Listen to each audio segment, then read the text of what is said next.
What is going on, everyone? Mike and Brendan back with another episode of Backup Blueshirts, and we are joined today by our first ever guest, and his name is Liam the Chellmaster Gotimer from the Penalty Box Podcast. Liam, what's up? Yeah, it's a pleasure to join you guys. Thank you for the to call me the Chellmaster, but I'm hardly that. Guy next to you, yeah, I would know. Trust me, I know all too well about Brendan being the Chellmaster. I've gotten my ass kicked way too many times. That is not a bad nickname, though. We all have nicknames. Just Mike however many times you've gotten your ass kicked, I've gotten my ass kicked double by Brendan. So, he's given it to me. I don't know, though. This guy's been playing me in NHL since, NHL 07. Well, not this year. I didn't even bother to buy the game. Yeah, he's given up. He's just given up at this point on Chell. Well, you can blame Kingdom Hearts for that. I needed to catch up. But I would like to see you guys face off in a Chell game. That would be pretty epic. It's my first Chell game in 2 years. I'll just lose 20-6. But well, we got you on here. I don't know if I can put up 20. That may be a little insane. Dude, trust me. When I don't play for a long time, I'm bad. I'm really bad. But Liam, we had you on here because we want to talk about the deadline. And obviously, that's the most important thing right now. Deadline's on Monday, right? Monday, we got 4 days. 4 days to the deadline. And let's be honest, so far it's been a snooze fest. Well, I mean, because the domino hasn't fallen. Yeah, the first exactly. domino hasn't fallen yet. The domino quite hasn't fallen. So you think it's going to come down to the wire here for the trade deadline, or what?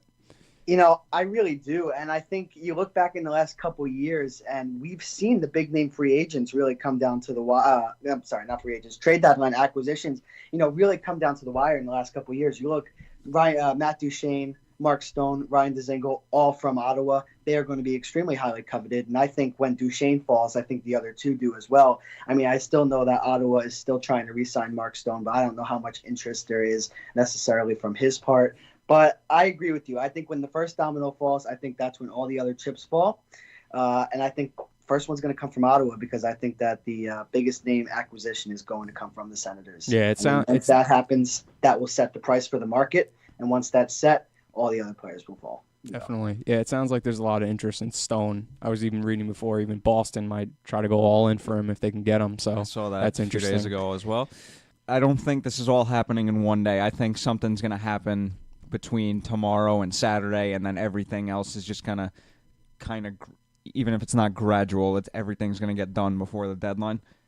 Yeah, I mean, I think when Monday comes around, all the big name, guys that are on the market right now, I think will be moved. I think at least 2 out of the 3 guys from Ottawa will be moved. I think that at least 2 guys from the Rangers will be moved. I think McQuaid will be moved.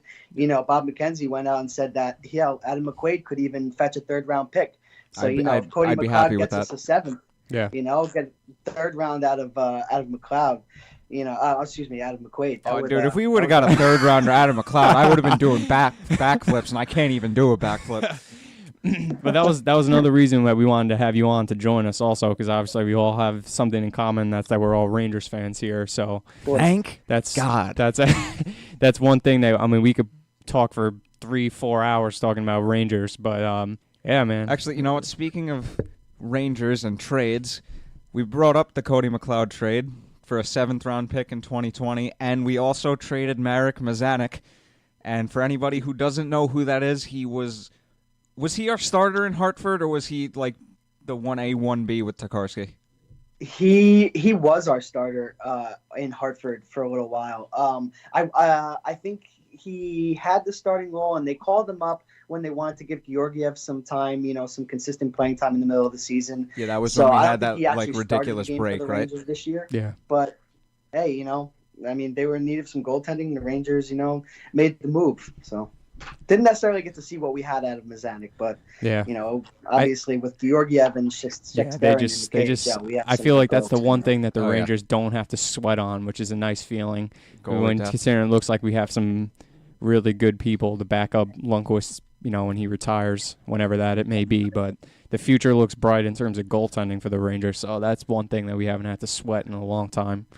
All right, well, I didn't say it, but Mazanek to Vancouver for another 7th rounder, the key to the rebuild. got to trade McLeod and your AHL starter. Yeah, man. Who you signed off a free agent contract like 2 years ago. Load up on the 7th rounders, draft the next Henrik Lundqvist. Exactly. And then this team is going to be guided to the promised land. At least that is all of our hopes and dreams.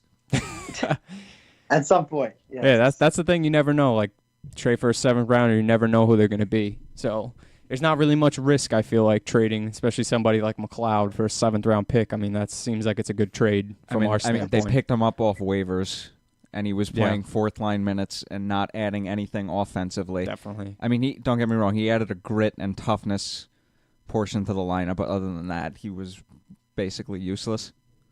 That's not to say that McLeod won't be useful in Nashville. I think.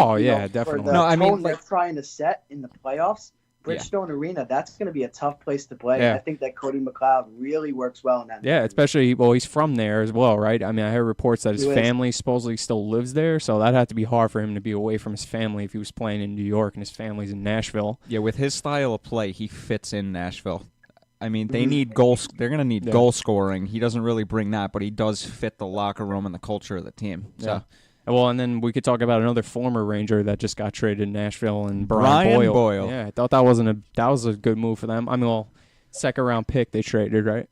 Yes. Yeah, I mean, But you know what? I feel like he might be. I don't know how you feel about it, but do you think he fits that Nashville team? I mean, maybe they're looking for some center depth because I know that they've had some injuries. I'm pretty sure down the middle is out for either the remainder maybe. Of the do you think that season was the real reason why they picked up somebody like Boyle? But also, we know, being Rangers fans, how he can be in the playoffs. So, you think it was something that's one of the main reasons they picked him up, or? I got to say, guys, I love the deal on Nashville's front. Look, you're going to go into the postseason in the Western Conference. You got to be big. You got to have size in your lineup. And I think that out of the top teams in the Western Conference, I think that Nashville is really one of those teams they rely on speed and skill, and they may not necessarily have the toughness to compete with the tough teams like Winnipeg, who have Dustin Byfuglien and bruiser guys. And I think that bringing in Brian Boyle, not that he's necessarily a tough player, but he's a big player. He's a presence who can get in front of the net. He can get deflections. He can help the power play. He can get into the dirty areas. Yep. And, when you go into the playoffs, the most important thing for a team is the ability to roll 4 lines. And I think with Brian Boyle, whether he's on the 4th line or the 2nd line, I think that he really gives you a nice balance. And I think it's really a good fit. And a 2nd round pick, look, if Zuccarello gets the same as Brian Boyle does, I'm going to be very disappointed. We'll get to that. But yeah. So I just want to put out there, Vermette a few years ago went for a 1st round pick, and he's an inferior player to Boyle. So that just goes to show you how messed up the trade market can be at times. Market's changed. Oh yeah, no, drastically. Yeah, but I have to agree with you on that one, Liam, too. I like that move from Nashville's standpoint. Because, I mean, one, I just love Boyle to begin with. So if I was a Devils fan, I'd be a little bit devastated that they got rid of him. But, hey, listen, 2nd round pick, it's not bad on there and whatever. Well, I mean, Nashville went out of their way to pay a premium to get him early, get him off the market. Yeah. So it was a need that they filled. So can't blame them for that. Good pickup. I like it. Yeah. Well, let's talk about a more recent trade. On the Eastern Conference front, we had Boston yesterday making the move, right? They traded Brandon Carlo and a 5th round pick. I'm not sure which year for Charlie Coyle. Right? Was it Donato? I think it was also? Ryan Donato. Yeah, Ryan Donato. My bad. I'll take the L on that. Yeah, Donato for Coyle. Yeah. Hey, listen. It seems. Do you think that's like a move for them to start going all in on this before the deadline, or what? Or you think that's? Well, I mean, did Pasternak get injured? So he's injured. They kind of need. They needed to shore up the bottom half of their lineup to begin with. So that was a good move by them in general. What do you think, Liam? I gotta say, I like the deal from the Wild standpoint. I think that Ryan Donato is a real good player. That's what I thought too. The top, he's a real good young player, and I think if you look at the top, players that might be traded as we get closer to the trade deadline, I really think that Ryan Donato and a 1st round pick probably could have fetched, maybe could have fetched Mark Stone, maybe probably a little more, but he could have probably fetched one of those top guys who's on the market right now. So that, for me, that's a lot to give up for Charlie Coyle, who's, he's good at what he does, but he hasn't really lit the world on fire. Gotcha. And I think that Ryan Donato could be, one of those young guys that you look back in a couple of years and say, wow. Yeah, he screwed up on that one. The Wild traded Charlie Coyle for Ryan Donato. Look at that trade. That was crazy. So it's questionable in my opinion. So, well, look at it this way. Nobody is going to be as bad as Peter Chiarelli when it comes to high-profile player trades. So I don't think Boston has to worry about that. Yeah, at least to that extent. Yeah, I mean, when I saw the mood as well, I think that's not that they were banking on that move to put them over the top, but I don't know. I mean, they're going to have the Atlantic Division is with Tampa Bay. I mean, it's going to be tough. Tampa's the team to beat right now. Yeah, I mean, I don't think Tampa Bay really even needs to make any moves. Can't see them trading anybody. But if I was them, I would look to add a top 4 defenseman, and they're absolutely set. That's just my opinion, because I'm not comfortable with their second and third pair defense on the right side. Just putting that out there. No, I feel you, and I think that. For the Lightning, you look at their team, and there's not a lot of holes that need to be covered. No. Going towards the playoffs, and I think you're right. I think they do need to add a top 4 D. I'm not going to go out in there and say that they need to, because I think that they can win the Stanley Cup without one. That's how talented they are. Yep. But I think that if they want to make this more of a sure thing than it actually is, you go out there and you acquire a top 4 D. Definitely. That's just my opinion. Yeah, I mean, in terms of offense, they're just unbelievable. I mean, Kucherov already has 99 points. Yeah, he's ridiculous. On the stat. I mean, that's just out of control. He had 100 points last year, and he played. I forget. I think he played almost like around 80 games. He only missed a handful of games last year. So I mean, he's probably going to blow his point total out of that. I mean, could you see him? I see him probably reaching at least 120. Honestly, dude, I would love to see a player reach 120 At the way he's going, I mean, they're just unbelievable. And I think they have probably the most complete team, even down to the goaltending and the backup goaltending, because, listen, Vasilevsky's good, and then you have Domingue, who's been lights out for them. Well, but you know what? I feel like with Tampa, it's like you never know, because I feel like we've been saying this about them for the last couple years, and they for some reason, they just can't get over that hump in the playoffs. They're almost becoming like the new Capitals. Actually, well, I mean, at least. Well, granted, they actually made the cup at least in. They went to the stand. They pulled the Rangers from 2015 to 18, where they made the conference final 3 out of 4 years and lost in the Stanley Cup final 1 of those 3 years. So, is history going to repeat itself? Are they going to fall short again? That's a different story. You never know, because playoff hockey, literally anything can happen. We saw the Kings win the cup in 2012. Yeah. It's like I'll see it when I'll believe it when I see it kind of thing from Tampa. It's definitely. As much as I want to believe in them, and I hear in your voices too. I mean, you ask anybody in the hockey family, who they think is the powerhouse to win the Stanley Cup. It's the Tampa Bay Lightning. Definitely. But absolutely. I've said this for the last 2 years now. Like it's kind of getting ridiculous at this point. And let me tell you, if another Eastern Conference team swoops in there, like Pittsburgh, oh my God, we know we don't want to see that happen again. No. Or Washington again. Tampa has to take a serious look in the mirror and make some changes, because great regular seasons is great, but if you don't execute in the playoffs, you're just a joke. While we're on the Eastern Conference, and before we hop into the Rangers, I want to talk about something that I thought was interesting, and that was that the Capitals put Smith Pelly on waivers. They on Twitter they said they plan on putting Yaskin on waivers, and then they ended up putting Smith Pelly on waivers. But I thought it was interesting because it seemed like, I don't know, like what happened with the whole Capitals Smith Pelly, because even in the summer they were saying that he almost didn't make the team at a camp. And I was a little bit confused, as considering how well he played for them in the playoffs. I mean, do you see any team maybe claiming him off waivers? I just thought that was an interesting one, because I mean, we've seen what he did in the Cup final, so I thought it was interesting, Yeah, I mean, I think that he's a hardworking type of player, and obviously, if the Capitals are going to go to the extent to not necessarily have him being close to making the team, earlier in the year, and now putting him on waivers, there probably isn't a lot of belief in this player, and that's something I don't really think I'd say, going back in the finals, because he was one of the more impressive, grinding out, hardworking players that I saw. That's what I thought. I know that's why I was a little bit surprised. I wonder if it. Yeah, and he scored an important goal in Game 5 of the final. So I just maybe it had something to do with them losing Trotz and maybe just didn't get along well with the coach or something like that. Maybe just inside stuff that we really just don't really hear about.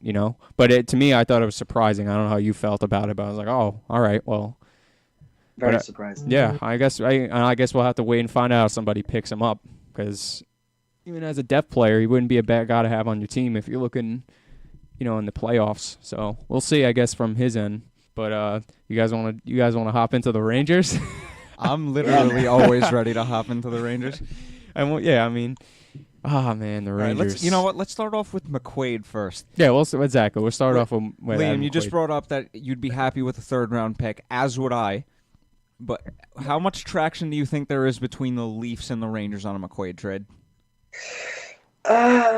I think that, there's a fit there. I think that there's mutual interest there. And I think McQuaid's going to fetch a third-round pick from a contending team anyway. So if Toronto's is not willing to meet that price, someone else will.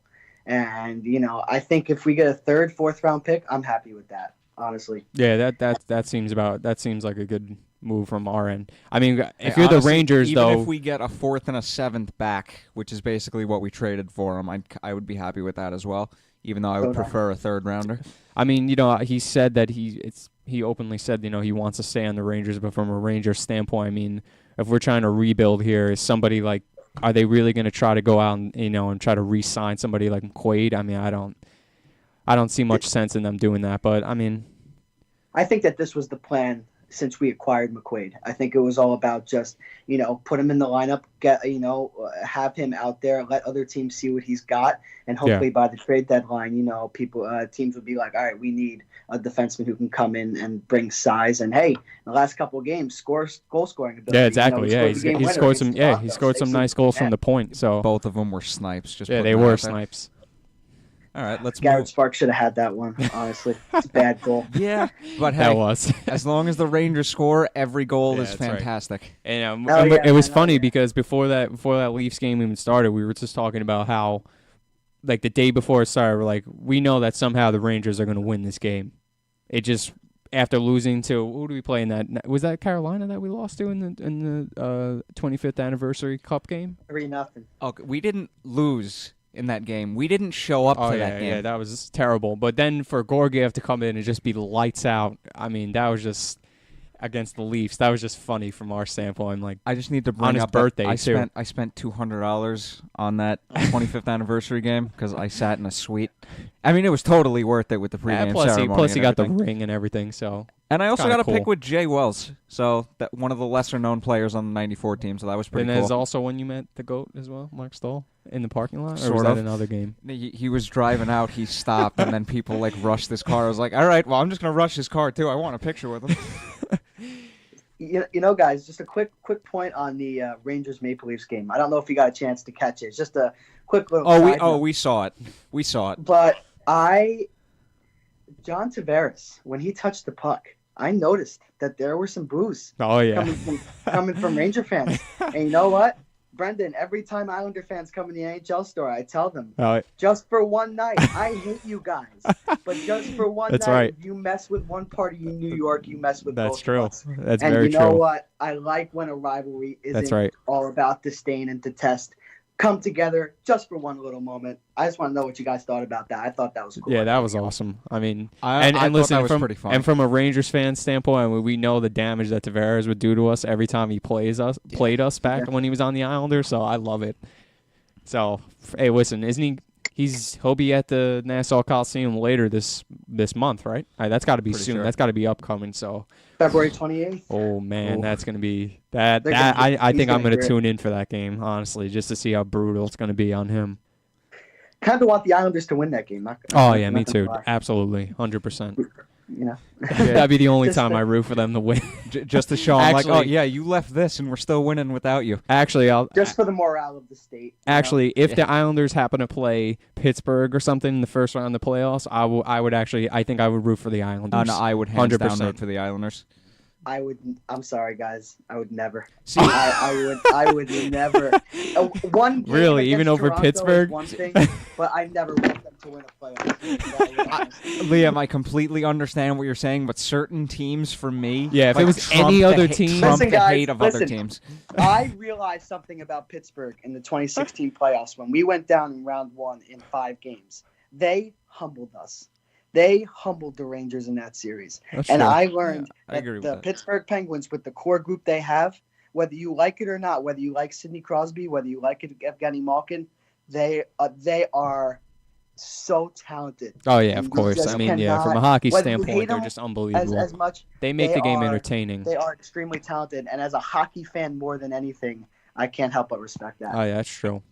That's true. That's a good point. But I want to dive into the Islanders a little bit later. But let's get to this, especially for Rangers fans, the meat of this deadline that everybody's waiting on to see, and that's Hayes at Zuccarello. Yeah, and actually, we're patiently waiting here to find out what's going to happen with them. I saw something, I think it was on The Athletic, where Gorton, he didn't say it straight out, but he basically said it. It's like it most likely is going to come down to the deadline with those two. So, yeah, for what that's worth.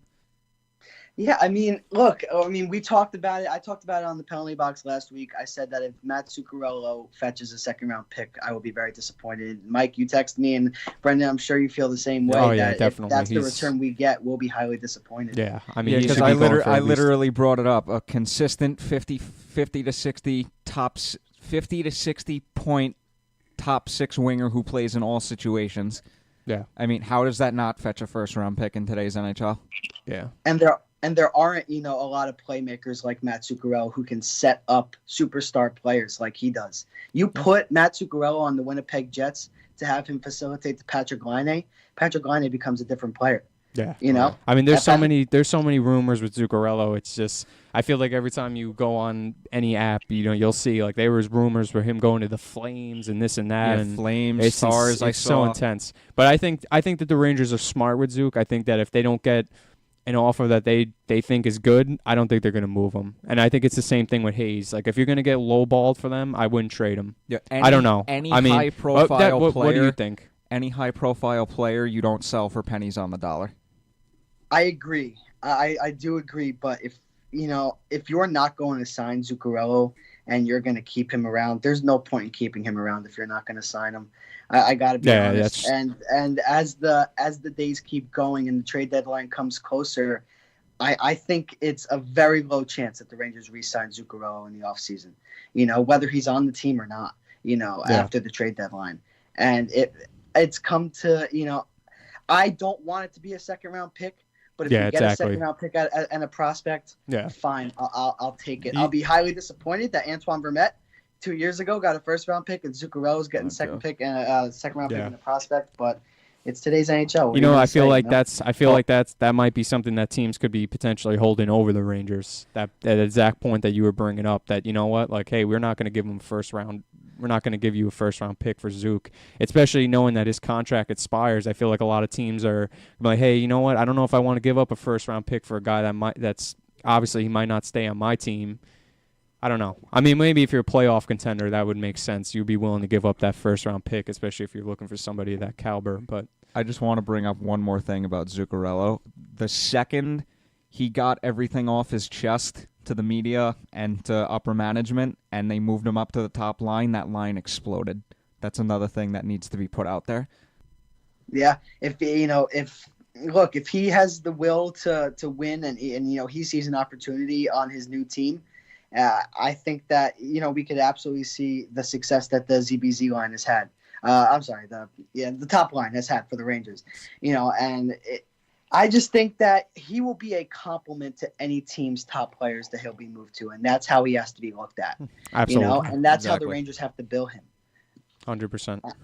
I agree with that. I mean, he's been on the team for so long, so for Rangers fans, it's so sad that it's going to have to come to an end like this, but, it's how it is, right? I've been saying this for months, probably going on 2 years now. I said I will cry when Zuccarello gets traded. I kind of hope I do at this point because I want to keep my word about that, but we'll see what happens. Well, it's actually pretty cool. I'm actually going to the Rangers game against Washington on Sunday. Oh, nice. in Washington. That's right. I remember if he's not that moved by then, maybe honestly, maybe he's probably going to be a healthy scratch. Honestly, now that I think about it. Yeah, I think they were mentioning that he might be by that point. Kind of was hoping I was be able to see his last game, but probably not. Hey, either way, that's still going to be a cool game to go to. Yeah, oh yeah, that's for sure. It's my first away game. Yeah, I was going to say, I remember you bringing that up. Boston, Philly, definitely chose Washington. Safest place for a Ranger fan. 100%. That's going to be an awesome game. Hey, at least you're going to Washington for an away game and not Barclays Center. Oh, I did that like 2 years ago, and I'm just like, why is there a car in the corner? I'm trying to watch hockey, not basketball. Why would I go to Barclays Center? Exactly.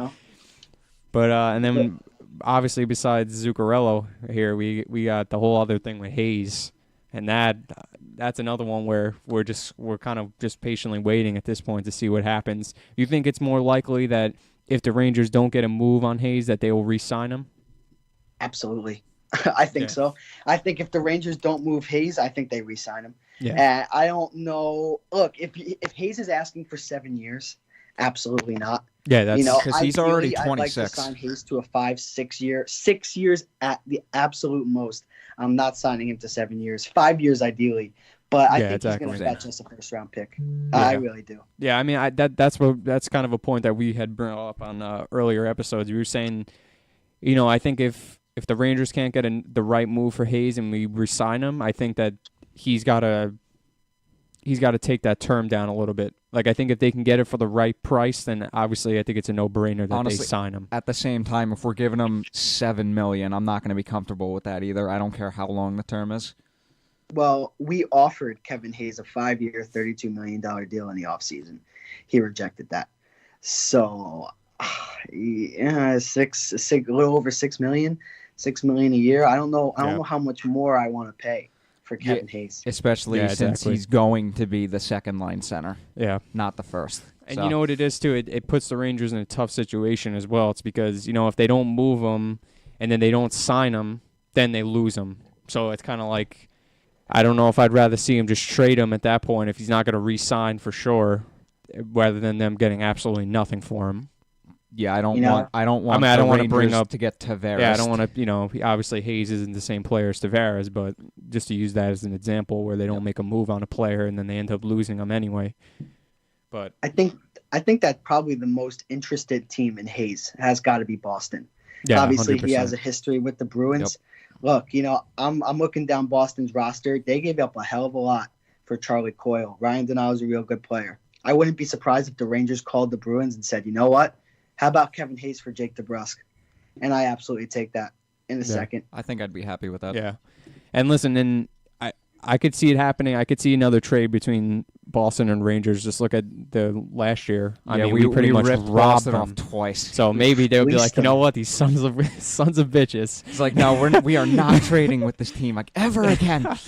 But I mean, send your retired player for a first round pick. Yeah, I mean that was a great trade. I mean, obviously, I guess Boston didn't know at the time that. I mean, they had to at least imagine that Rick Nash was going to retire. But hey, listen, we don't care anymore. In all seriousness, I think the only reason he retired was because he got the concussion when he was on Boston. Mm-hmm. If he doesn't get that concussion, I'm pretty sure he's still playing. Yeah, and it's a sad situation, I mean, I loved Rick Nash as a Ranger. I mean, he was, same. Maybe not the prolific goal scorer everyone expected him to be when he was acquired, but he did all the right things. Oh, yeah. No, he was our most complete player by far. He became such a two-way player. He was our most complete player by far. Mm-hmm. Yeah, that's for sure. And when you see a guy, working that hard on the back check in the defensive end as a goal-scoring winger, got to respect that, all of that. Yeah, it's something special. Yeah, I mean I hope if we trade Hayes, we can either get a good player. Do you think Hayes demands first round pick, or could you see him going for anything less than that, or what? Absolutely. I think Hayes goes for a first-round pick. I think that, there's a difference between first-round pick and highly, touted prospect or, player who's on the verge of, being a real good player in this league, signed for a good term, good contract amount. So, look, if the Rangers go into the deadline and we do not get Zuccarello for a first-round pick and we don't get offered a first-round pick for Hayes, I'm taking Hayes and I'm re-signing him. I'm keeping him. As far as Zuccarello, we'll give him up for the second round pick because we just simply can't afford to sign him. There are other free agents we need to go out and get, fill in other needs. And not to have to compare Zuccarello and Hayes, because obviously we know how good Zuccarello is, but I also think Hayes is going to demand more, also because he's a center. I feel like that has something to do with it as well. The centers, his size, he's bigger, he's a center, so I feel like the positioning is going to demand more as well, And say what you want about Hayes, but he's elusive on the ice. He does a lot. He does a lot of good things. I mean, hey, I don't know if you guys feel the same way as Ranger fans. You probably do. I do think that Hayes makes boneheaded plays at times. Absolutely. You can ask Mike over here. He can tell you every detailed boneheaded play Hayes has made over the last season. Yeah, and then he comes down the next rush and just makes a fabulous coast to coast, insane behind the back, That's my problem with him. He can literally make a great play, and then the next shift just makes a horrible play that leads to a goal against. It's kind of like, I love you, but I hate you, Exactly. A lot of mixed emotions on Hayes. Let's just leave it at that. Yeah, but I agree with you. I like Hayes, so. But yeah, well, we just gotta wait at this point. I think we can. I feel confident though. I feel like with some of the trades that we've made, I feel like we can pull something off if we do trade Zuccarello and Hayes. I hope so. And you look back a couple years ago to a similar player who was also on the market, Martin Hanzal of the Coyotes. Martin Hanzal and Kevin Hayes at the time, were two, very similar players. Both played center, both had very big size, both were elusive with the puck, and I believe Arizona fetched a first-round pick for Martin Hanzal from the Minnesota Wild. Good point. I'm not entirely sure what that return was, but it should be something close because they're similar players, and centers with size matter. And, you take Brian Boyle out of the equation, it's a little bit of a different kind of situation. Kevin Hayes could be, if all the cards play right, could be on the verge of superstardom here. I wouldn't be surprised if he goes to Boston, he re-signs, and he becomes, a mainstay, there with Marchand, if they decide to move him away from Bergeron, so. Yeah, I mean, if Kevin Hayes goes to Boston, that definitely improves Boston's chances in the playoffs. At least I think so anyway. That would be an interesting move. Devastating because I also hate Boston, but Hayes is from Boston, so I just have to bring up Hayes has a terrible track record in the playoffs thus far. No, that's true. That's a good point. That needs to be brought up. That's a good point. So maybe I'm wrong in saying that he would make. He's literally got 3 goals in like 57 games. That needs to be put out there as well. Other GMs, turn your ears or cover them. Yeah, I mean.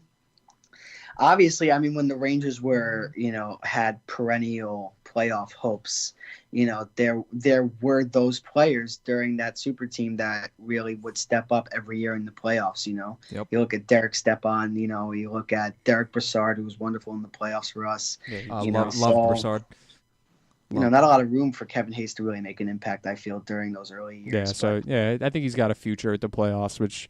if he stays on the Rangers, he might have to wait for that. Might have to wait to make that impact, but couple of years. Yeah, but now it's just for the fun of it. If you think that the Rangers say trade Hayes and Zuccarello, do you see them making a dive at maybe a big name free agent in the offseason? It's hard to say now, but just for the sake of it. If you have the cap space, you absolutely try for a big name free agent. I would love Mark Stone on the Rangers, but I don't know how much interest he has going to a rebuilding team. I'd love Panarin on the Rangers, but it's become it's become very clear that Panarin and Bobrovsky now have the same agent. Yeah, I was going to just say that. I don't know how you guys feel about that. They're both going to the same team. Yeah, that's what I was going to say. And there's only a select few teams who can afford them together. So, and we're not one of them. We're not. And I'd love Panarin by himself, but it comes with the Bobrovsky price tag. No thanks. I would honestly, I would rather not pay Bobrovsky $10 million for an off season, literally every other year. And especially because it also just it makes no sense from the Rangers standpoint. We talked about how good their goaltending future is earlier, so for them to have to get him, it would make no sense. Yeah, exactly. Yeah, but you look at the Islanders, and I thought at the beginning of the year, before the Islanders obviously played as well as they have up to this point, I thought that Panarin and Bobrovsky could be a good, nice duo for the Islanders to maybe look at in the offseason. Yeah. But you look at Robin Leonard, how well he's played. God, I believe man. on a one-year contract, he has the best goals against average and save percentage in the league right now. I think that they're going to re-sign Robin Leonard they're going to give him a very lucrative, nice contract. And if it takes him out of Bobrovsky, it takes him out of Panarin too. We might as well touch on the Islanders because I mean there's a good amount to talk about with them as well. I mean I don't want to say just because I'm a Rangers fan, but I think from a hockey standpoint, just as an overview of the beginning of the season, I mean I don't think a lot of people predicted that they were going to be in first place in Metropolitan. I mean, at least I thought anyway. Well, the Metro did slip. So that's true, but did you really something to do with it? Did you really see the Islanders being the team that was going to be on top, though? No, I honestly thought they were going to do worse because they lost Tavares and DeHaan. Yeah. And look how that turned out. Yeah, and it was and it's crazy because the biggest point that every analyst always brings up with the Islanders this season is that how they went from last in goals, giving up goals per game. Now they're actually first. They give up the least amount of goals per game. But it's interesting with them is because they also don't score that much either. They don't score as much. So they're as last very year. defensive as a team. Yeah, and I think all the credit goes to Barry Trotz, and it really goes to show what a difference in personnel can do for a team. You look at the Pittsburgh Penguins, I believe, when they faced the San Jose Sharks in the final, when they won their first one since 2009, they had Mike Sullivan come in as head coach middle of the season. And they were a mediocre team before then. And after that, they just absolutely changed the entire trajectory of the Pittsburgh Penguins and made them a perennial playoff, Stanley Cup contender for the next 2-3 years. So personnel can change a lot, and as much as I hate to say it as a Ranger fan, it doesn't surprise me. Yeah, and it's an interesting point that I want to bring up because you had Dan Rosen on your podcast. That was a little while ago now. What was that, maybe like a month and a half ago? Yeah, about a month and a half ago. Yeah, and when you asked him about the Islanders, I mean, I could be, if I remember correctly, he said, you asked him what piece do you think the Islanders are missing? And I believe he said they need a forward. Is that correct? I believe he meant, and from my standpoint, I thought, hey, I think the Islanders could use a defenseman, but I think at this point, I think he hit it spot on. I mean, it seems like the Islanders need a forward more than defenseman. Clearly, if they're they're not giving up that many goals and they're getting the good goaltending. It seems like the defense is probably their strong point. Yeah, if they're not scoring enough now, I shouldn't say enough. If they're not scoring that much now, scoring's only going to get tighter in the playoffs, so that's going to be something going against them going into the first round. And I was talking to Dan Rosen in the NHL store, and we were talking about that exact topic about the Islanders needing a forward and stuff like that. And you know what he said? And it doesn't make sense now, but at the time he was like, you know what? I wouldn't be surprised if Lou Lamoriello maybe calls the Blues and says, hey, Vladimir Tarasenko, what do I got to give up? Yeah. And obviously now the West is absolutely ridiculously bad in the wild card. That St. Louis is now the number one wild card, I believe now, or they're close with Minnesota.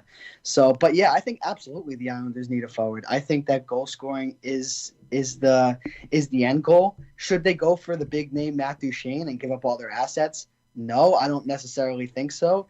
But could I see the Islanders doing that? I could.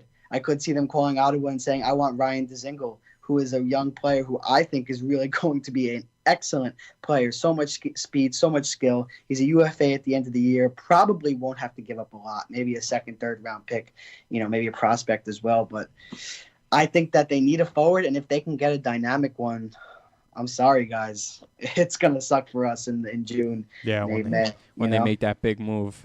Hey, well, I mean, it'll kind of just be payback for when the Rangers were good 3 out of those 4 years.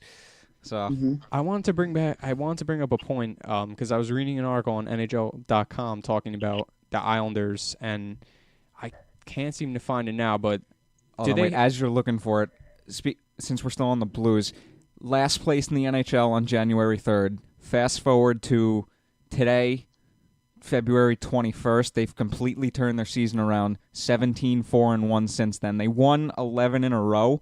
They literally have gone almost 500 minutes without trailing a game, and they had a shutout streak lasting legitimately over 11 periods. One word, man. Jordan Binnington. No. He has been the backup goaltender. What are you, Phil from Hercules? 2 words. Run! But what a great story, you know? I mean, it was so disappointing early in the season how bad the Blues were, and now... And literally everyone was saying this is a playoff team on paper.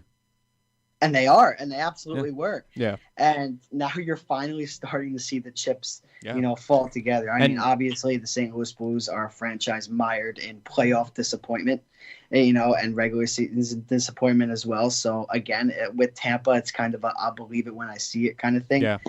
But and to point to bring up with Tarasenko, I mean, when you had Dan Rosen on the podcast, he had like 9 goals, I believe, at that time, and he was struggling. Now he's good. Now I think I saw yesterday he's got 26 or 21, or he has 51 points. I think he has 26, and 25. Yeah, I think 20. Yeah, something along those lines. I mean, obviously an improvement from his end, and also just to backtrack on the Islanders for a second, because I found what I thought was kind of interesting, and they were saying look for the Islanders to keep forwards Anders Lee, Eberle, and Nelson, who are UFAs on July 1st. Yeah, so considering how they got gifted Everly, that's another story. I thought that was an interesting point. Would they move somebody, like maybe one of those guys, potentially, if they had to make a move for a big-name free agent before the dedeadline even? I don't know. Just putting that out there. But I was talking on the penalty box kind of just last week just about this same topic, and my guy, my co-host, he mentioned he's a big Islander fan. He mentioned the idea of Ilya Kovalchuk to the Islanders, obviously needing a forward, maybe Kovalchuk needs a change of scenery because hey, he can be a dynamic player. So, and I said, maybe the return could be Brock Nelson, maybe a UFA, maybe somebody that the Kings could get behind. And I don't think that the Islanders have any, a desire to re-sign Brock Nelson. I don't necessarily think he's been one of those guys who performs at the beginning of the season and the end of the season and nowhere in. I mean, if you're the Islanders, I look at that list and I would say I would want to sign Lee the most out of everybody. You have to sign Lee. What are you going to do? You're going to lose your captain one off season and then your next captain the next off season? Yeah. Yeah. That'd be the most it would be an outrage. The Islanders. And also, just not to stay on the Islanders any longer than we have to here, but I wanted to bring up one last thing with them, and that's that the Islanders are going to play the first round of the playoffs at Nassau Coliseum, and then the rest of it's at Barclays Center. I mean, if they make it out of the first round. So, I mean, it's got to be a little bit disappointing if you're an Islanders fan. Yeah, I mean, obviously they had that. They won the bid for that arena in Belmont. Not sure if that's really going to happen over the next couple of years, but that's a little bit disappointing if you're an Islanders fan. If you make it past the first round, you got to go back to Barclays after the electric atmosphere that they have at a Nassau Coliseum. Yeah, very disappointing. And I know that if you pulled Islander fans and you would pretty much say that they would play all their games at Nassau Coliseum if they had the choice, because that's their home. The electricity is insurmountable over there at Nassau Coliseum. And I think at the Barclays Center, it's just, unless you're there for a Brooklyn Nets game, there's no excitement coming from that arena. I also heard that the car they have in the corner by the ice, the alarm actually went off the other night during the game, which I saw that, dude, and I was hysterically laughing. That is, bro. Why is there a random Honda in the corner? I don't understand. It's so Barclays. It's so Barclays. You can only just laugh it off, man. That is absolutely hilarious. Dude, I work at Barclays once in a while, and where I can go watch the game when I'm on my break is pretty much right next to that thing, and I'm just like, why is there no seats here? Like, that honestly just makes me so mad. Yeah. Do you want to bring up? All right, so I actually just got a text from one of my buddies like 5 minutes ago. It was a tweet from Pierre LeBrun, and it says, some teams concerned about how the Mark Stone situation is playing out timing-wise now, turning their attention to teams like the Rangers, in parentheses, Hayes Zuccarello, as well, stepping up with their calls. Don't think the buyers want to wait until Monday and risk getting nothing. that's kind of what I brought up before. I think something's going to happen before Monday because this isn't going down all in one day. That's best case scenario for the Rangers. That's best case scenario. Let the turbulation continue. Let it continue in Ottawa. You know, they don't know what they want to do. Yep. You know, they offered Mark Stone a contract offer, and it's up to Stone now to accept it or decline it. And when that happens, he immediately goes off the market or immediately goes, on the market, and they push for a trade. But I think the Rangers have to strike while the iron is hot right now. Yep. Right now. I agree with you 100%, Mike. If they trade him before February 25th, they'll get what they want. The teams are willing to pay for it. I really do. They don't want to miss out. Yeah. Do you think Mark Stone is the biggest move you think you're going to see at the deadline? If he's moved? Second biggest. I think Duchesne's the biggest move. And not to say that Mark Stone is not a better player than Matt Duchene. He's not. I think that Mark Stone is on the verge of superstardom. I said it on the penalty box last week. I wouldn't be surprised after he signs his contract that we look back at this guy, and this guy is a perennial all-star. But I think that right now, center who is skilled, who can bring a lot to your team and bring the intangibles that I don't think, other players on the market can bring that Matt Duchene can bring. But with that said, Matt Duchene was traded for, the first-round pick from the Senators, and that is probably might be Jack Hughes. So you got to think that price is going to be astronomically high for Matt Duchene. I think if he gets moved, he's the biggest asset to get moved, but I think the chances of him getting moved for the right price that Ottawa wants, slim. Honestly, if I'm a contending team, I'm staying as far away from Duchene as I can because he does have a history of being a head case. And look at how long it took him to adjust in Ottawa. Remember, his first 25, 30 games in Ottawa, I mean, he was miserable and the team was miserable. So I don't know if he's a terrible locker room guy, but I don't want to take my chances on a guy who's literally known for being that big of a head case. Please just put him on the Islanders. It'll work out for everybody. Knowing the Rangers' luck, that's going to be our detriment. And he's become a superstar with Barzell. Yeah, but I like the type of player Duchene is, and I think that obviously he is a locker room cancer. I agree. You look back into what he did in the Uber. You guys remember a couple months ago when he absolutely trashed the penalty kill coach.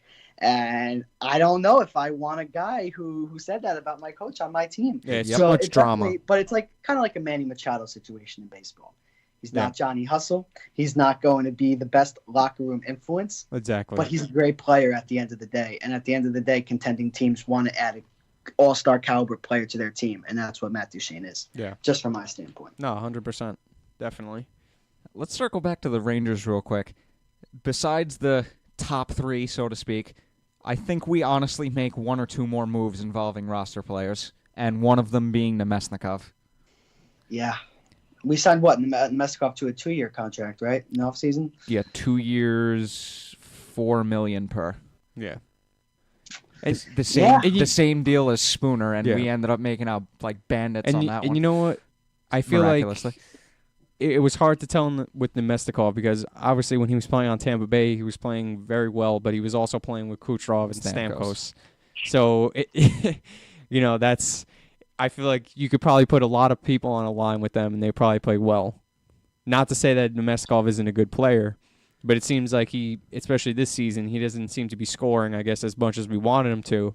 But the thing with him is that he's actually, he's a great skater.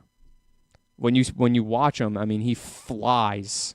He flies. So I don't know if that's something that teams are looking at, like if they're looking for a great, but obviously the Rangers wanted some scoring from him, but it doesn't seem like they're going to get it, even though he scored 2 the other night. But what does he have, 8 on the season? Not even? I just want to point out the fact that he's literally scored 1 legit goal in the past, 25 games? I was there for his, I believe it was his first goal of the season against Florida. I was at the Garden, and it was just the worst goal I have ever seen. It was almost reminiscent of when the puck went in Mike Smith's pants and went in the net. It was just off Nemestikov's shoulder, elbow, hand, knee, over Luongo's mask, and into the net. A 20-minute review. He's certainly, I guess, not what the Rangers fans wanted. I don't know. I mean, I don't know how you feel about him, but he's not strong enough on the puck for me. Yeah, he's a I see small a lot dude. Of these young players. Honestly, I like Strome better. Yeah, you said it yourself. I mean, Nemestikov is a highly skilled, very fast player, but he's just not strong enough on the puck in this league. Yeah, he doesn't quite use that speed to his advantage, where he's not blowing past guys and holding onto the puck. So I don't know if he can figure that out, then he would be much better. I feel like, but till then, he's one of those guys I really wouldn't mind if the Rangers traded, honestly, because he's really only been on the team for about a year or so. Nah, I wouldn't mind if we traded him either. Disappointing, I gotta say. Yeah. Nemestikov was one of those guys in the deal when it was originally made for McDonough and Miller that I was like, I like this guy. I like this move. Exactly. And, to have it end like this. I don't know if we were hoping he was going to replace Miller, but I mean, honestly, I'm still pissed that we traded Miller. I was kind of hoping that he was going to be decent, but I don't know. He's also a way different player than JT Miller. I mean, if it was up to me, I feel like I would have kept Miller. Same. Especially because he seems like he would fit this team with Quinn that we have. But he would fit the system. And it's disappointing because it seems like with Miller, his main problem was he clashed so much with Alain Vigneault. That's one reason I feel like he hated the Rangers. I don't know if he did, but he definitely didn't like Vigneault. That's for sure. I see your point, but just going back to JT Miller real quick, I just think that you're seeing in Tampa Bay now, and a lot of their fans are really kind of not going at JT Miller, but they're starting to realize that he's not the most consistent player, that they've had. Yeah, that's a good point. I've been a strong proponent of JT Miller. I think that he was treated unfairly under Alain Vigneault, but I do see the inconsistency.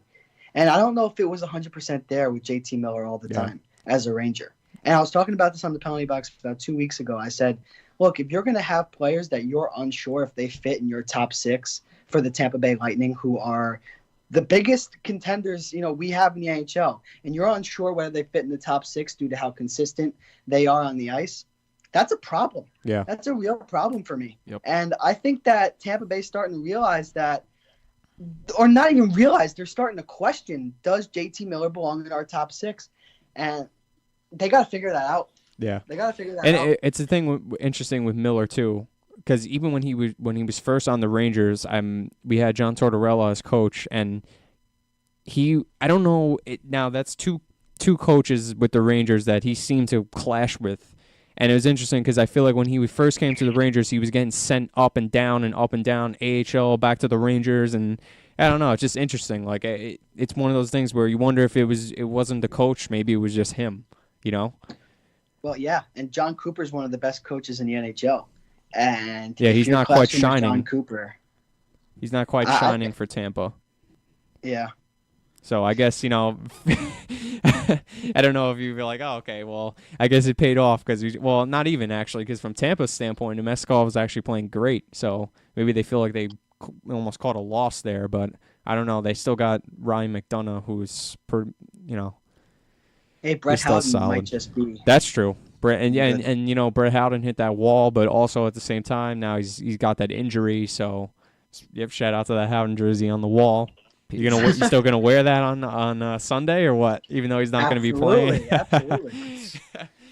I'm just gonna go off track on the Rangers and circle back. I just saw a tweet. Charlie McAvoy apparently turned down a long-term extension from the Bruins. Give me Charlie McAvoy. Give me Charlie McAvoy. Yeah, seriously, man. Yeah, I mean, does that mean he's on? He's trade bait now. Does that mean he's trade bait? Is he a UFA at the end of the year? I don't think so. He's an RFA. RFA? But, I mean, even if you're an RFA, you're still trade bait technically. Of course, but listen, Hayes, second round pick. Kevin Hayes for Charlie McAvoy. Take him. I think we would win that trade immediately. I'd give them Hayes and Zuccarello for McAvoy. I'd give them both. You throwing a pick? Are we trying to help Boston out that much? McAvoy is the top 4D, man. I think. No, I think Hayes and Zuccarello got to go to different teams. That's just my opinion. Maximize their returns. Well, yeah. I mean, also that would just kind of be devastating to see both of those guys go to Boston. Hey, man. I mean. Yeah, but Boston, it's such a stacked, Atlantic. I don't see Boston getting out of the first round. Especially now that Pasternak is injured. Yeah, he's a great goal scorer for them. I don't think Tuukka Rask is the same goaltender.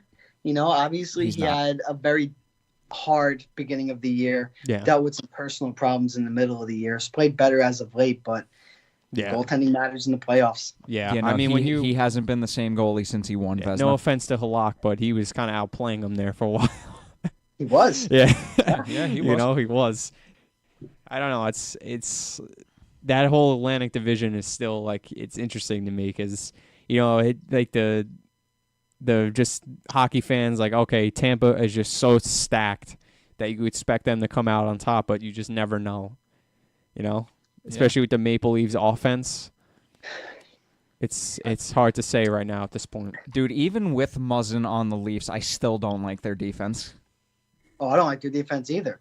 Yeah. I think that you look back at that Adam McQuaid goal we alluded to before, who gave up that puck in probably one of the most awful giveaways of the game. It was Jake Muzzin. Yeah. Right to Adam McQuaid. Yeah. It's with that cap hit questionable. The thing that when I think of Toronto and I just it brings me back to with the Penguins a couple years ago because I feel like their defense really wasn't that good, especially on paper, and they still came out on top with the cup. So if you're a Leafs fan, you're looking at that and be like, okay. Well, it's just that the Penguins were just so skilled. Yeah. Forget about it. Yeah, their team is still. They didn't need a good defense. Their offense would do everything for them. Yeah, exactly. Yep. But unfortunately, that doesn't exist, with Toronto. I don't think, you look at Marner, Tavares, Matthews, great players. But I don't know. I just don't think that they have the track record, the longevity, and the playoff experience. They don't have. That's the thing. Yeah, that's a good point. Yeah, they don't have that playoff experience. Well, not yet. So, okay, yeah. I can't believe we haven't even brought this up yet. But Hagelin most likely getting traded to Washington today. I could see it.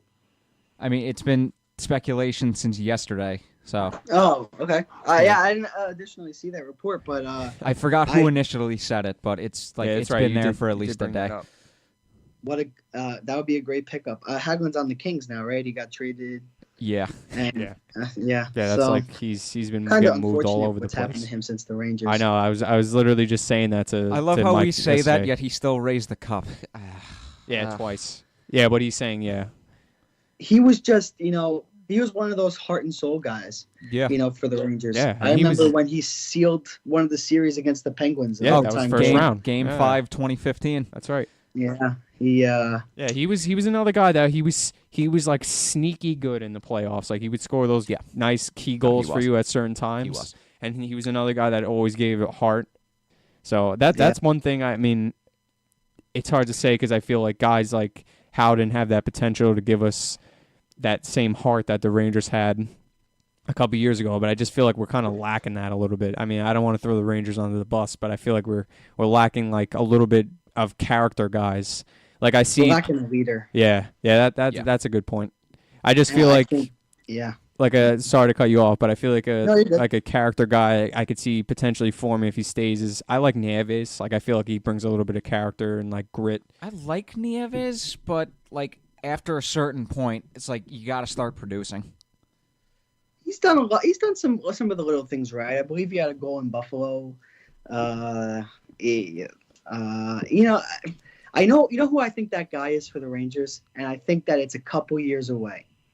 But I think it's Tony DeAngelo.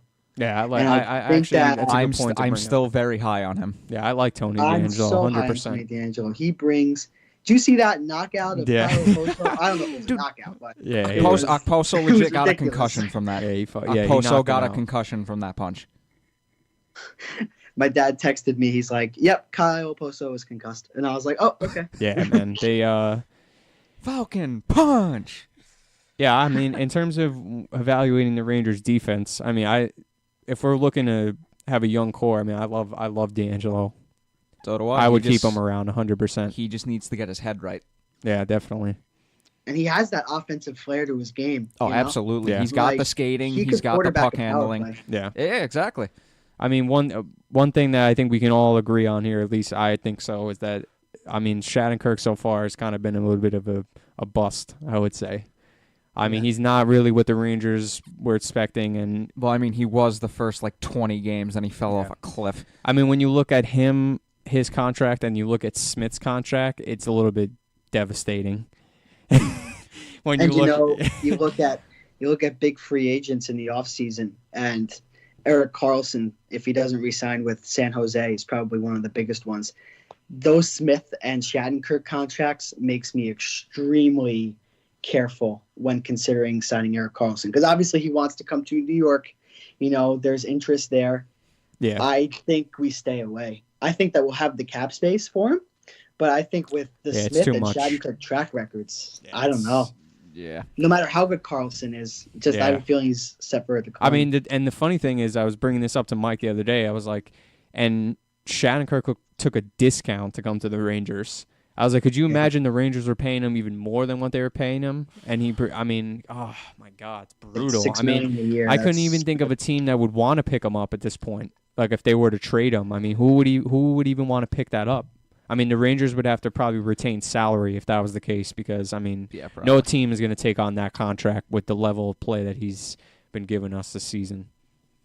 Yeah, and I mean, I'd like to give Shattenkirk the benefit of the doubt. I know that he had a big knee injury last year, but you see it on his on-ice play. He's not the same guy he was in St. Louis. Yeah, I mean, the same guy he was in Colorado. It's not like he's awful, but he's the type of guy. It's like when you look at him and he's just playing kind of mediocre. He's playing mediocre, and then he's the type of guy you can't let slide mediocre play when you're paying him that amount of money. Yeah, exactly. So that's just one thing I want to bring up about the Rangers defense. I mean, yeah, and plus we also signed him, and he a right-handed, right-shot top 4 defenseman was our biggest, or at least one of our biggest needs, and then it just didn't work out, or hasn't worked out yet. Yeah, so something I just figured we'd bring up.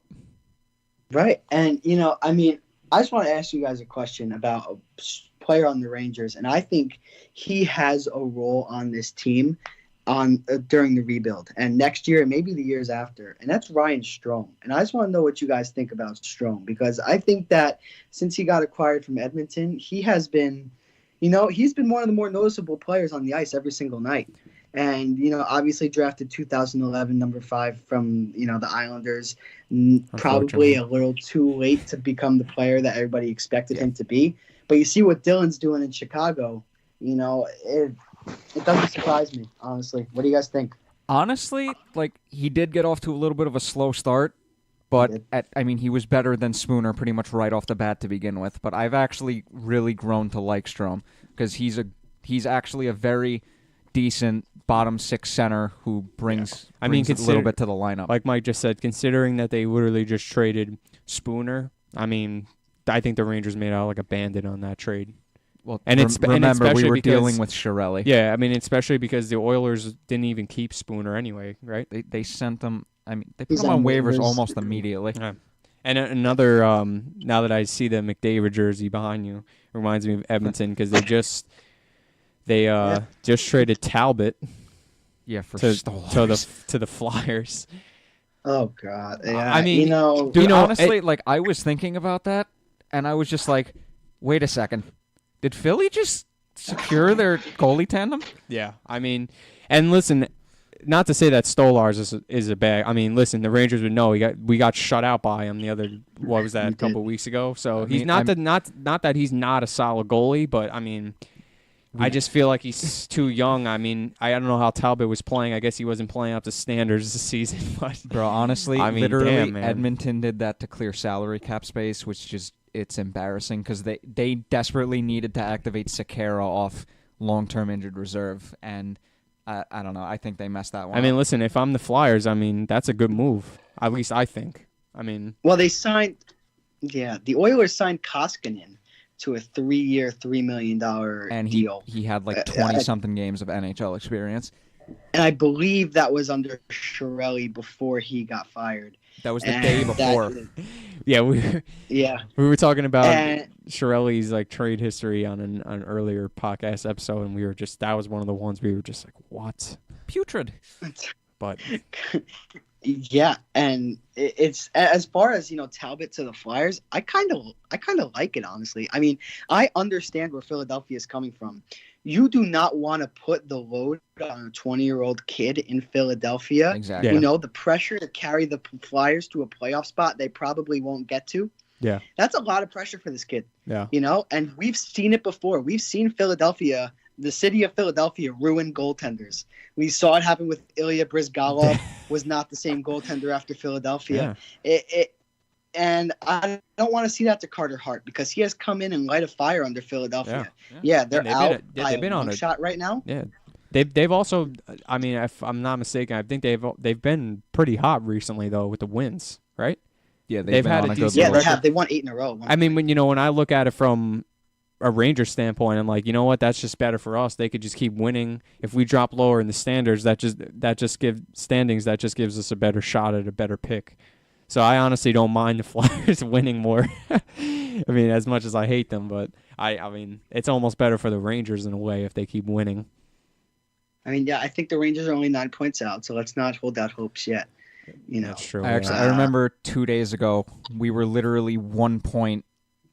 Oh, it was a 1 point difference between where we were and dropping 5 spots. Like, that's how tight it's the I think almost bottom of the league standings. I mean, it might be safe to say at this point. I mean, I guess if you had to pick a team that's going to end up getting that first pick, I would be Ottawa, but that's not even their pick anyway. Colorado's going to end up getting that first freaking overall pick, which Jack is just Hughes, unbelievable. McKinnon, Rantanen, ridiculous, Kerfoot. Man. Hey, listen, they suffered, but hey, look at them now. Dude, if Colorado gets Hughes and Kakko, like, that's just not fair. Like, that's literally not fair. Yeah, it's ridiculous. And yeah, that would be crazy, dude. And I don't know if you guys got a chance to see this, but I got the alert earlier in the podcast. Jakob Silfverberg signed an extension. Yeah, in 5 Anaheim. years. Finally. I saw that yesterday. Yeah. I mean, it's a good player. Yeah, I honestly didn't think he was going to get traded because it's just like they have so many bad contracts. It's like, who are they going to get rid of? It's like if they get rid of any other player, they're literally going to. Well, I mean, not that they're not in a downward spiral right now, but they would just further. I don't even know how to express this in the English language at the moment. But I mean, they're going down the toilet, and they needed to keep him because they got nothing. And he was one of the players, one of the few players for Anaheim that I felt had mutual interest in returning to the team. He wanted to go to Anaheim. Anaheim wanted Jakob Silfverberg back with the team. And, in a season that has just been just a disappointment. Yeah, I can't even describe it in the English language either. I'm on the same tangent as you are. And it's an absolute shame that they're wasting John Gibson's prime years. Yeah, like put John Gibson in the playoffs, and it's just veteran guys, big contracts who are not performing up to, Ryan Kessler's a third-round player right now. Yeah, Kessler, who would have Perry, thought you'd say that? Getzlav struggling too. But literally, Anaheim is another prime example of a goalie can only do so much. Yeah, it happened with the Rangers. It's happening with Anaheim right now. Like, the bottom may fall out from your team. You may not see it right away, but when the effects finally are apparent, it's not good. Yeah, and you're seeing it. I mean, I would say that you're seeing it in other parts of the league, like with Chicago, but with expiring contracts. But obviously, they're playing a lot better now. But, you look earlier in the year how disappointing they were. And, you look at Kane and Taves and just, not necessarily that you'd want to move either of those guys, but it doesn't give you much cap flexibility when you're trying to make your team better. Yeah, and exactly. I think that the Anaheim falls into the same problem. Also, Patty Kane, 19-game point streak. What a beast. Hey, hats off. Exactly. Yeah. All right. Well, I mean, that's really all we got for trade talk. I just want to talk about going back to the Rangers about this 11-7 lineup that Quinn's been icing recently. Dude, it is frustrating the living hell out of me. Like, what are your thoughts? Because, like, every time I see it, I'm like, oh, God, I got to watch this lineup tonight. What is it? It's, yeah, I don't understand it, honestly. I really don't get it. And, earlier in the year, I was a strong proponent for David Quinn. I thought that what he was doing with the lineup, holding players accountable. You look at, I think Brady Shea was scratched after a game in Montreal early in the year. Yeah, he was scratched. You saw Buchnevich get scratched multiple times, and these are guys that you expect to be mainstays in the lineup. I like the aggressiveness. Yep. I like the radical attitude from David Quinn. But 11 forwards and 7 defensemen is just it's just something that no Ranger fan wants to see. I mean, the only thing that I can defend him on is, like, we literally don't have 12 capable NHL forwards to go every night. And that's extremely unfortunate. I mean, sometimes I feel like the moves and, like, even the scratches that he makes, it's very, like, Alain Vigneault-like to me sometimes, and it kind of aggravates me. I get the feel as well at times. Especially what was going on with Buchnevich there for a little while, and more recently, like, Hedl. With Hedl. I mean, come on. Like, you're not going to cut Hedl any slack. I mean, he's already blown away 19 expectations for the season. Yeah. It's just, with Hedl, it's all about growing pains. And, you saw earlier in the year, what does he have, like 10, 11 goals at this point? But I think in his last few games, it's just been silent. Yeah. Ever since that game in Boston where he ran into Rask and still scored. that was still McAvoy's fault, exactly. By the way. It's a good point to bring up. I mean, also, rookie, and it seems to be a common theme that rookies happen to run into that wall, with the scoring and point production. But, I mean, as a Rangers fan, you got to love him. Moving forward, I mean, just the capabilities that he has to go coast to coast and score goals like he did against Boston, I mean, that's something that we want to see. Speaking of goal scoring, 2 things. I brought up this as a joke to my buddy the other night. I texted him, is it just me or has Kreider not scored in like 8 games? I checked this morning. It has been 8 games since he scored. So I guessed correctly on that. Yeah. And also, where the hell was all this goal scoring earlier in the year when Hank was playing lights out?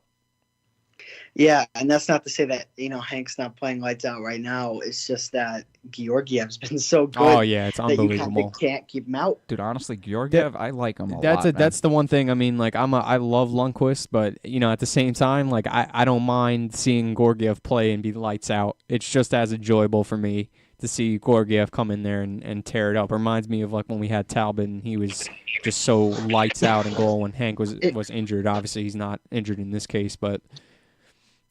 And, you see Georgiev, he always gets the start in the nationally televised games, Yeah. He always does well. His first – do you guys remember the game last year where the Rangers played the Penguins? Georgiev was starting, and he stopped Malkin on the penalty shot in overtime.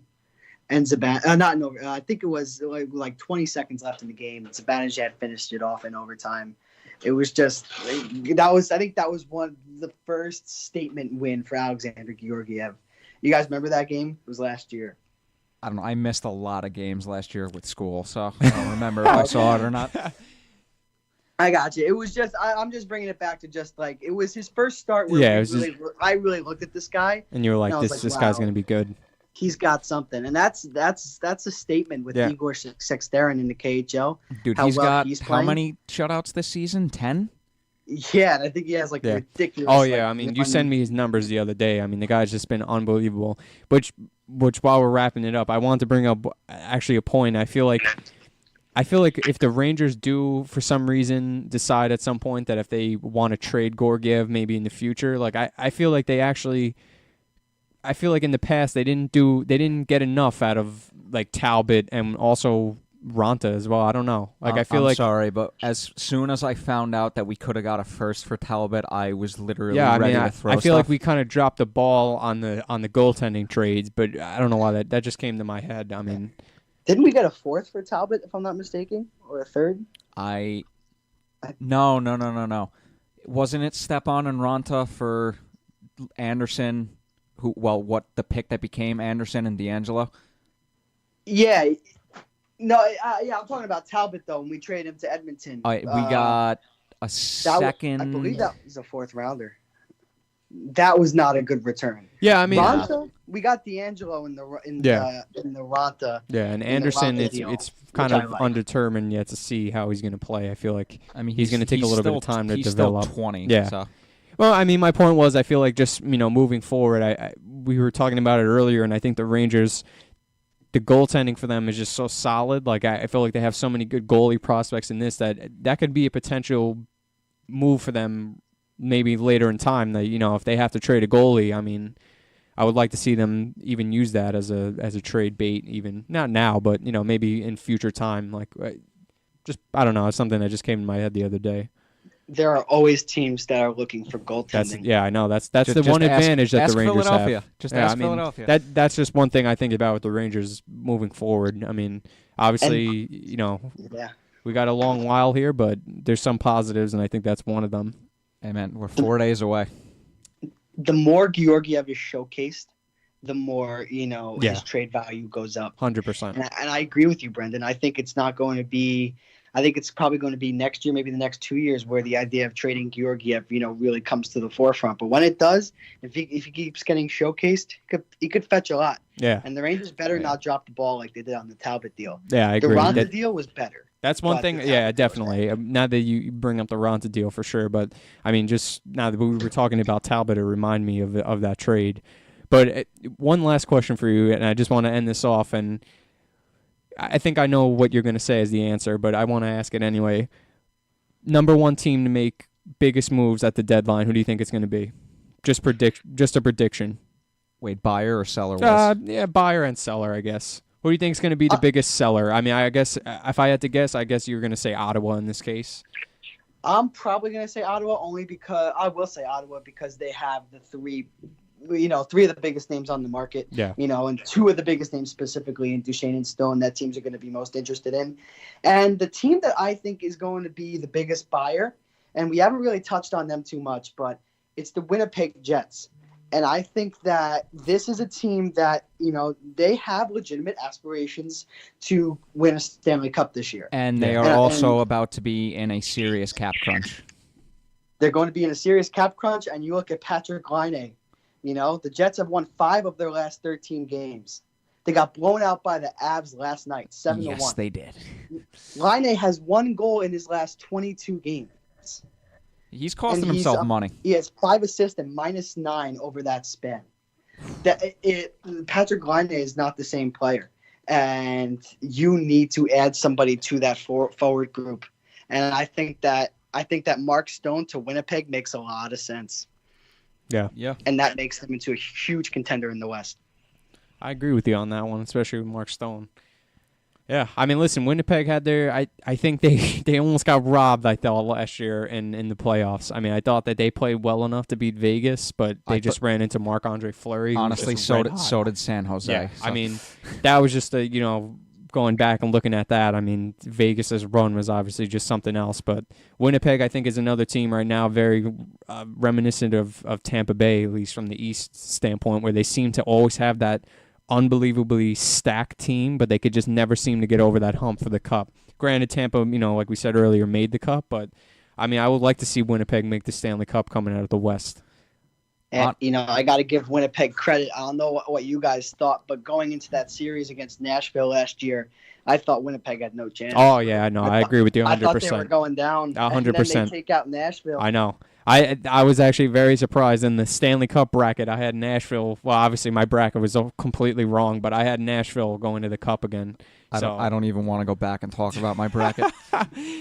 But yeah, I'm pretty sure mine's busted completely. Yeah, so, you can. It's like impossible to guess those things right. But literally since the 2014 playoffs, where I got 7 out of 8 right, and of course Minnesota beat Colorado in Game 7 overtime. I've literally that was the best I've done. I think the best I've done since I've gotten 6, maybe once. 6 out of the 8 right. I remember a couple years back, I actually predicted the Penguins and the Predators to make it into the finals. Wow. And, I was very, very high on the Penguins. And as a Ranger fan, I know that is extremely, that is traitor-esque. We're gonna have to fill out some brackets, compare our brackets at the end of the season. Oh, absolutely. Let's do it.